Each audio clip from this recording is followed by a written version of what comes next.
సుబ్రాజ్ గారు ముందు మీతో స్టార్ట్ చేద్దామండి. సుబ్రాజ్ గారు ఎవరికి వారు అంబేద్కర్ను గౌరవించింది మా పార్టీయే. బట్ ఆయన సిద్ధాంతాలను ఎవరు గౌరవిస్తున్నారండి? నిజంగా ఆయన సిద్ధాంతాలను గౌరవిస్తున్నామా మనం అందరం? యాక్చువల్గా భారతదేశ రాజ్యాంగ డ్రాఫ్టింగ్ కమిటీ చైర్మన్ అయిన అంబేద్కర్ గారు ఆయన బహుముఖీనుడండి. ఆయన మీకు కొన్ని విషయాలు, ఆయన వ్యక్తిగత విషయాలు కూడా ఇక్కడ ప్రస్తావనార్హం. ఆయన లండన్ లైబ్రరీ ప్రపంచంలోనే అతిపెద్ద లైబ్రరీ అండి. అప్పుడు కాదు, బహుశా ఇప్పటికి కూడా అదే కొనసాగుతుందేమో. ఆయన ఎంత అధ్యయనశీల్ అంటే గత 300 చిల్లర సంవత్సరాల చరిత్ర ఉన్న లండన్ లైబ్రరీలో ఆయనతో సమానంగా చదువుకున్న ఏకైక వ్యక్తి కార్ల్ మార్క్స్ అండి. ఇద్దరే లైబ్రరీ స్టార్ట్ కానించి లైబ్రరీ క్లోజ్ అయ్యే వరకు ఉండిపోయేవారండి లైబ్రరీలోని. ఇంకా భోజనం, తిండి, తిప్పలు ఏమి లేకుండా అంత అంత సజ్జనశీలి. ఏ స్థాయి నుంచి ఏ స్థాయికి వెళ్ళారో అందరికీ తెలుసు. అట్లాంటి వ్యక్తి పట్ల ఇప్పుడు అందరూ, అన్ని పార్టీలు తమ సొంత జేబులో ఇరికించుకుందామని ప్రయత్నం చేస్తూ ఉంటామే అంబేద్కర్ ని. కానీ అంబేద్కర్ లో మీరు వేసిన ప్రశ్నకి 4 పార్శ్యాలు ఉంటాయండి. అంబేద్కర్ ఆయన వ్యక్తిత్వము, ఆయన సిద్ధాంతము, ఆయన రాజ్యాంగ రచనలో ఆయన యొక్క కంట్రిబ్యూషను, 4వది ఇప్పుడు వస్తున్న విమర్శలు.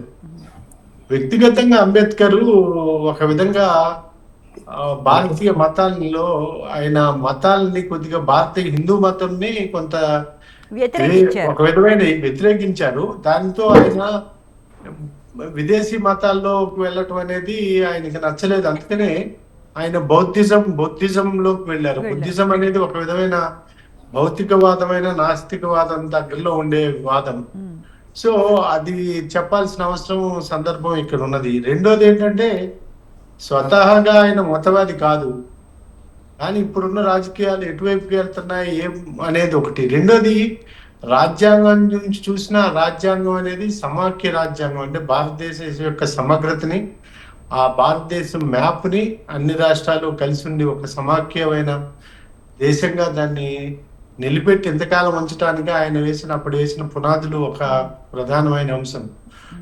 మూడో కీలకమైన అంశం ఏంటంటే, ఎన్నికల తర్వాత ప్రపంచంలో డెమోక్రసీస్, మనకంటే ముందున్న డెమోక్రసీస్, మనతో సమానంగా ఉన్న డెమోక్రసీస్, ప్రజాస్వామ్య దేశాల్లో కూడా అధికార మార్పిడి మనంత రక్తపాత రహితంగా, అంటే శాంతియుతంగా ఒక పార్టీ కానీ ఒక ప్రధాని నుంచి ఇంకో ప్రధానికి మారటం. ఈవెన్ అమెరికాలో మనం చూసాం. లాస్ట్ టైం మన ఆయన ట్రంప్ ఓడిపోయినప్పుడు అక్కడ జరిగిన అక్కడ కాంగ్రెస్ మీద జరిగిన అటాక్లు, అన్ని వైట్ హౌస్ మీదకి జనం రావటం, ఇవన్నీ చూసాం.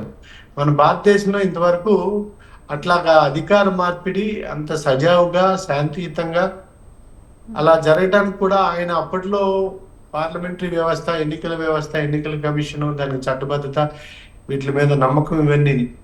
మూడో అంశము వచ్చేటప్పటికి ఆయన డైవర్సిటీనే కోరుకున్నారండి. భారతదేశంలో ఉండే వైవిధ్యాన్ని, విభిన్నతని, భారతదేశం యొక్క సహజమైన బహుళత్వాన్ని, అంటే డైవర్సిటీ అంటే అందరూ ఉండాలి, అన్ని రకాల కులాలు, మతాలు, జాతులు, ప్రాంతాలు, భాషలు అనే డైవర్సిటీ యాంగిల్. కానీ ఇప్పుడు నిజంగా చెప్పాలంటే గత కొంతకాలంగా అసలు రాజ్యాంగంలో సెక్యులరిజం అనే పదాన్నే తీసేయాలి, సోషలిజం అనే పదాన్ని తీసేయాలి అని చెప్పేవాళ్ళు రాజ్యాంగాన్ని ఎంత గౌరవిస్తున్నారనేది ఎవరికి వాళ్ళు ప్రశ్నించుకోవాల్సిన అవసరం ఉన్నది. మూడవ అంశం ఏంటంటే, కాంగ్రెస్ ఆయన్ని అవమానించింది, అది ఇది, లేదంటే అమిత్ షా గారు పార్లమెంట్ లో అట్లా మాట్లాడటం, ఈ రెండు తులనాత్మకంగా, అంటే విశ్లేషణాత్మకంగా చూడాలంటే ఆయన నోరు జారారు. ఆయన ఉద్దేశపూర్వకంగా అట్లా మాట్లాడారని నేను అనుకోను.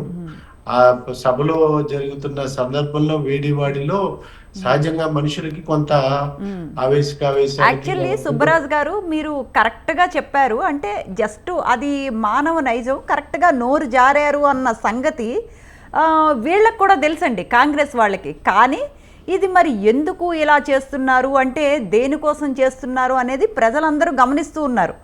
అంటే అంబేద్కర్ని మీరన్నట్టు ఉద్దేశపూర్వకంగా మాత్రం అవమానించరు.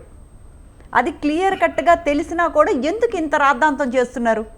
అంటే రాజకీయాల్లో దానికి ఒక ప్రతి మాటకి ఒక ఒక విధమైన ఇది ఉంటుందండి, విలువ ఉంటుంది. మాట మీదే రాజకీయాలు. ఒక్క చిన్న పొరపాటు, ఒక్క చిన్న మాట తొలినా దాన్ని సంవత్సరాలు బట్టి వాడుకోవటం రాజకీయ యొక్క జీవితంలో వ్యాపార సూత్రం. అది రాజకీయ వ్యాపార సూత్రం.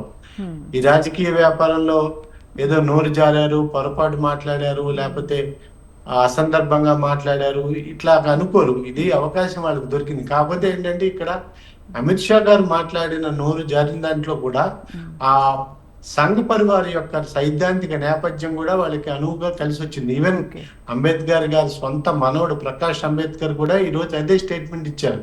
వాళ్ళు గతం నుంచి చూస్తున్నారు, జనసంఘ నుంచి, ఆర్ఎస్ఎస్ నుంచి, బీజేపీ నుంచి ఎట్లాగా రాజ్యాంగం యొక్క మౌలికమైన విలువలకి, మౌలిక సూత్రాలకి వాళ్ళకి కొంత పొడచూపుదని, లేకపోతే గతం నుంచి వాళ్ళు రాజ్యాంగ స్వరూపాన్ని కొంత మార్చాలని, దాని గురించే ఈ మధ్య తరచుగా ఈవెన్ మనం చూస్తున్నా సరే 1 నేషన్ 1 ఓట్ కానించి 1 జిఎస్టి, 1 నేషన్ 1 ట్యాక్స్, 1 అంతా 1 అని అంటే ఉత్తర భారతీయ జనతా పార్టీ అనే ముద్ర కూడా దాన్ని వేయించుకుని, అంటే ఒక ప్రాంతము, ఒక భాష, ఒకే ఏకీకృతమైన అంటే మల్టిప్లిసిటీ, డైవర్సిటీ, బహుళత్వము వాటికి కాకుండా ఏకత్వానికి తీసుకెళ్లే జాతీయవాదము, అంటే ఫ్యాసిజం నుంచి, ఇటలీ నుంచి వచ్చిన జాతీయవాదం. అంటే మన జాతి సుపీరియర్, మన జాతి అత్యున్నతమైన జాతి, మన జాతికి ప్రత్యేకమైనటువంటి గౌరవం, హోదా, లేకపోతే ప్రతిష్ట ఇవన్నీ ఉన్నాయి. మన జాతి యొక్క